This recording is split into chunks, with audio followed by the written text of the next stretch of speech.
कृष्णाय वासुदेवाय हरिये परमात्मने प्रणक्लेश नाशाय गोविंदाय नमो नमः।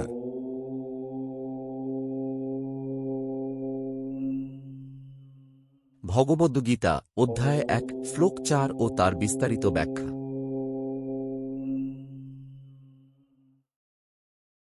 অত্র সুরা মহেশাসা ভীমার্জুন সামা যুদ্ধি যুযুধানো বিরাটশ্চ দ্রুপদশ্চ মহার্থ। বাংলা অনুবাদ।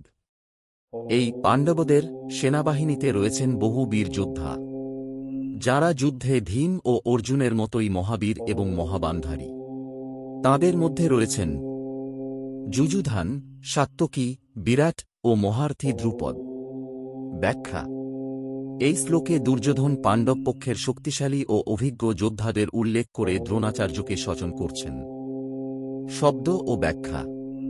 অত্র সুরা, এখানে পাণ্ডবদের পক্ষে অনেক বীর যোদ্ধা আছে। মহেশাসা, যারা বৃহৎ ও শক্তিশালী ধনুষ বহন করে, অর্থাৎ দুর্দান্ত ধনুর্ধর। ভীমার্জুন সামা, ভীম ও অর্জুনের সমতুল্য যোদ্ধা। যুযুধান, সাত্ত্বকী, যিনি যাদব বংশীয় এক বিখ্যাত যোদ্ধা। বিরাট, বিরাট রাজা, যাঁর রাজ্যে পাণ্ডবরা অজ্ঞাতবাসে ছিলেন। দ্রুপদ, পাঞ্চাল রাজা, দ্রৌপদীর পিতা এবং একজন অভিজ্ঞ যোদ্ধা। মহারথ, এক শ্রেষ্ঠ রথী বা অতি যোগ্য যোদ্ধা, যিনি একসাথে বহু যোদ্ধার সঙ্গে যুদ্ধ করতে পারেন। গভীর ভাবার্থ। এই শ্লোকে দুর্যোধন কৌশলে নিজের সেনাপতিকে স্মরণ করাচ্ছেন যে প্রতিপক্ষ সেনা দুর্বল নয়। পাণ্ডব পক্ষের অনেক যোদ্ধা ভীম ও অর্জুনের সমতুল্য শক্তিশালী।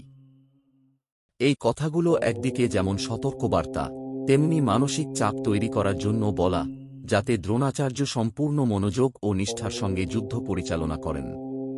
উপসংহার। ভগবদ্গীতার এই অংশে দুর্যোধনের মনস্তত্ত্ব, প্রতিপক্ষের শক্তি স্বীকার করা এবং নিজের দলে দৃঢ়তা আনয়নের প্রচেষ্টা একত্রে ফুটে উঠছে। যুদ্ধ শুরু হওয়ার আগে কৌশল, মনোভাব ও পর্যালোচনা কতটা গুরুত্বপূর্ণ, তা এই শ্লোকগুলোতে স্পষ্ট হয়।